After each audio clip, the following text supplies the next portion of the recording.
नमस्कार. भारतीय अर्थव्यवस्थेतील सर्वात महत्त्वाचा दिवस म्हणजे 1 फेब्रुवारी.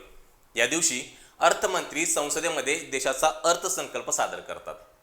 आता हा केवळ एक आकड्यांचा खेळ नसून पुढील वर्षभरासाठी देशाच्या विकासाची दिशा ठरवणारा एक धोरणात्मक आराखडा असतो. या प्रक्रियेची व्याप्ती आणि त्यातील गोपनीयता अत्यंत महत्त्वाची असते. आता भारतीय संविधानामध्ये बजेट या शब्दाचा डायरेक्ट उल्लेख नाहीये, तर कलम 112 नुसार याला ॲन्युअल फायनान्शियल स्टेटमेंट म्हणजेच वार्षिक वित्तीय विवरण असं म्हटलं जातं. आता हे विवरण म्हणजे सरकारला मिळणारे अंदाजित उत्पन्न येत्या वर्षभरामध्ये रिसिप्ट आणि सरकारकडून केला जाणारा अंदाजित खर्च वर्षभरासाठी म्हणजे एक्सपेंडिचर यांचा वार्षिक लेखाजोखा असतो. अर्थसंकल्पाची तयारी साधारणपणे 6 महिने आधी सुरू होते, म्हणजेच ऑगस्ट-सप्टेंबरमध्ये. यामध्ये वित्त मंत्रालयाचं डिपार्टमेंट ऑफ इकॉनॉमिक अफेअर्स सर्व मंत्रालय असतील किंवा राज्यांना बजेट सर्क्युलर पाठवून त्यांची नेमकं निधीची मागणी किती आहे हे मागवून घेतं. मग त्यानंतर वित्तमंत्री, नीती आयोग आणि मुख्य आर्थिक सल्लागार या मागण्यांची खरंच किती गरज आहे हे तपासतात.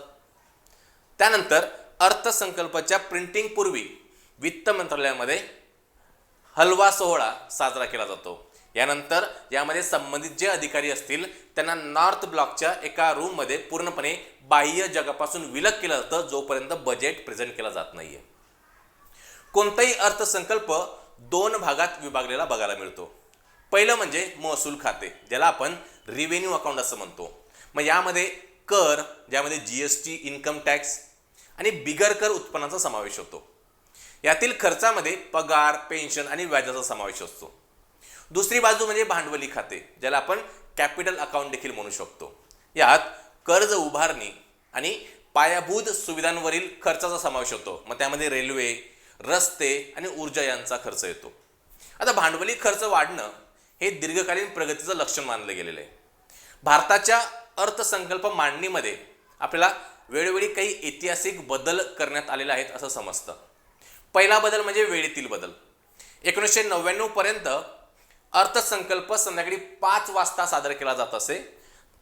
तेव्हा तत्कालीन अर्थमंत्री जे होते यशवंत सिन्हा यांनी ही परंपरा बदलून सकाळी 11 वाजेची वेळ निश्चित केली. त्यानंतर दुसरा बदल म्हणजे विलिनीकरण. 92 वर्षाची जुनी परंपरा मोडून 2017 मध्ये रेल्वे अर्थसंकल्प हा मुख्य अर्थसंकल्पात विलीन करण्यात आला. आधी 2 वेगळे मांडले जायचे. ही शिफारस विवेक देवरा समितीने केली होती.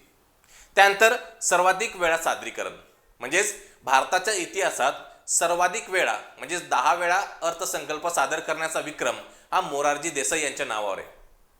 जेव्हा सरकारचा खर्च हा उत्पन्नापेक्षा जास्त असतो तेव्हा त्याला राजकोषीय तूट म्हणजेच फिस्कल डेफिसिट असं म्हणतात. ही तूट भरून काढण्यासाठी सरकार काय करतं? कर्ज घेतं, कारण खर्च जास्त झालेला आहे उत्पन्नापेक्षा.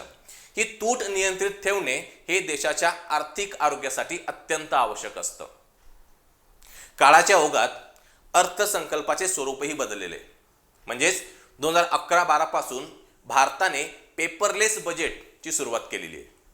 पारंपरिक चामड्याच्या बॅगऐवजी आता बही खाता स्वरूपातील टॅबलेटचा वापर केला जातो, जे डिजिटल इंडियाचं प्रतीक आहे.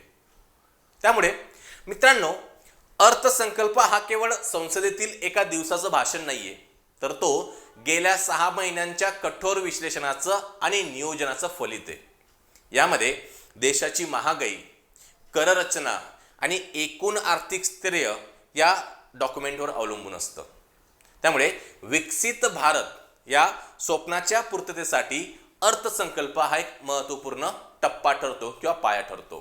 त्यामुळे 2026चा अर्थसंकल्प आपल्या सर्वांसाठी अत्यंत महत्त्वाचा आहे.